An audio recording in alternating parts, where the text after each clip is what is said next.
Hello friends, welcome to Pallavi TV. కోట్లు పెట్టి తీసిన సినిమా కూడా సెన్సార్ లేనిదే బయటికి రాదు. సెన్సార్ తప్పనిసరి ప్రతి సినిమాకి. కేంద్ర ప్రభుత్వం నుంచి తెలుగు రాష్ట్రాలకు తరపున సెన్సార్ బోర్డు సభ్యుడిగా ఎంపికైన ఎల్వి చెన్నారావు గారు మనతో ఉన్నారు. వారిని అడిగి తెలుసుకుందాం సినిమాకి సంబంధించి. సినిమాలకు ఎలా సెన్సార్ చేస్తారో, అసలు తెలుగు సినిమా దశ దిశ ఎలా ఉంది, వీటన్నిటిని తెలుసుకుందాం. నమస్కారం సార్. నమస్తే. ముందుగా మీకు congrats sir. Thank you. Telugu రాష్ట్రాలకు సంబంధించి మీరు కేంద్ర ప్రభుత్వం సెన్సార్ బోర్డు సభ్యులుగా నియమించారు. Thank you. ఏంటి అంటే మీ బ్యాక్గ్రౌండ్ ఏంటి, ఎలా దీనికి నియామకం?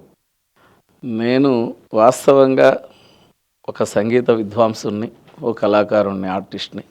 గత 30 ఏళ్ళ నుంచి కూడా సంగీత ప్రయాణంలో ఎంతో సుదీర్ఘంగా సమాజానికి మనం అన్ని భాగాలకు మనం చేయలేకపోయినా సంగీత కళాకారులకు చేతైన వరకు సహకారం చేయాలని చెప్పేసి ఆ కళాకారులకు సహకారం చేసుకుంటూ కొన్ని సంగీత కళాకారులు, ఇది మనకు సనాతనమైనటువంటి ధర్మాన్ని ఏముందో ఆ ధర్మానికి మూలము మనకు అన్నమాచార్యులు వారు, త్యాగరాజ స్వామి వారు, ముత్తుస్వామి దీక్షత్ వారు, ఈ విధంగా అనేకమైనటువంటి మనకి ఈ మహానుభావులు మనకు అందించినటువంటి సంపద సంగీతం.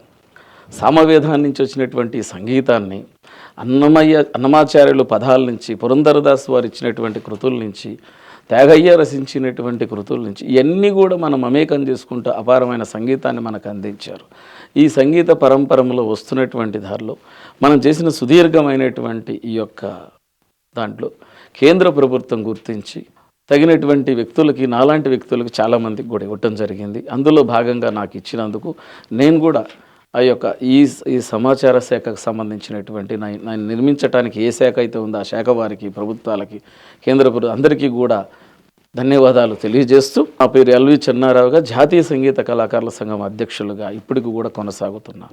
సెన్సార్ అంటేనే ఇప్పుడు వస్తున్న సినిమాలకు సంబంధించి సెన్సార్ వివాదాలు ఉంటాయి, ఉంటాయి. ఇప్పుడు సెన్సార్ బోర్డు సభ్యులుగా ఒక సినిమాను ఎలా చూస్తారు? అంటే మీరు సినిమాను సెన్సార్ చేయడం కానీ ఇవన్నీ, వీటికి సంబంధించి ఎలాంటి నియమాలు ఉంటాయి? ఒక సినిమాను సెన్సార్ కట్ చేయాలంటే ఇక్కడ ఇప్పుడు ఒక సీన్ బాగాలేదన్నా కానీ ఇవన్నీ చెప్పడానికంటే ఎలాంటి ప్రికాషన్స్ ఉంటాయి సినిమాకి సంబంధించి? ఇది కొంత భాగము మనకు చెప్తారు. ఆఫీసర్స్ ఉంటారు, మాకు 4 ఆఫీసర్సు.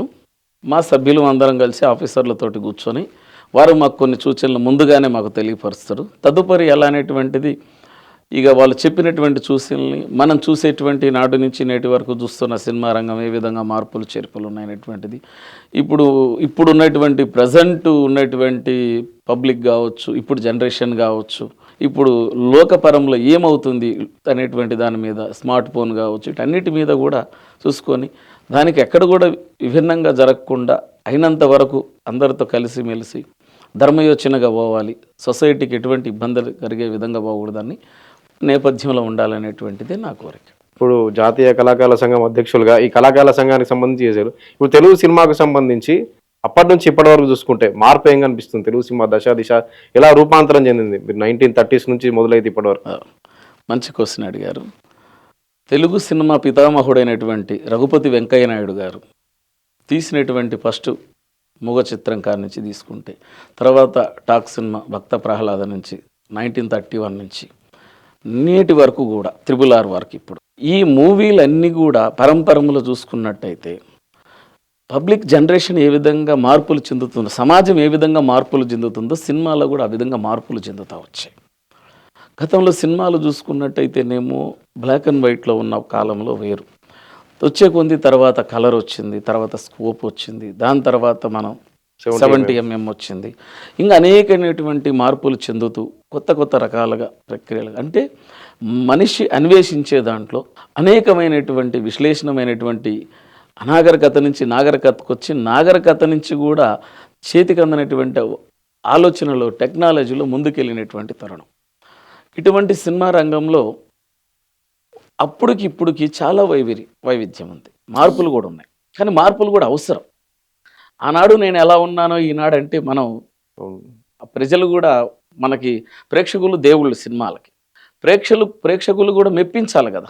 ఇప్పుడు చాలా తీసినటువంటి మూవీలు ఒక 100 సినిమాలు రిలీజ్ అయితే 4 మూవీలే పాస్ అవుతున్నాయి. ఎందుకంటున్నాయంటే పబ్లిక్ నాడి పట్టుకోవాలా, సమాజంలో ఏది వ్యవహారిక ముందు వారికి ఏదైతే వాళ్ళు దానిని ఇంట్రెస్ట్గా చూస్తున్నారో, దేన్నైతే వాళ్ళు స్వాగతిస్తున్నారో ఆ స్వాగతించేటువంటి దాన్ని మనం చేయాలి.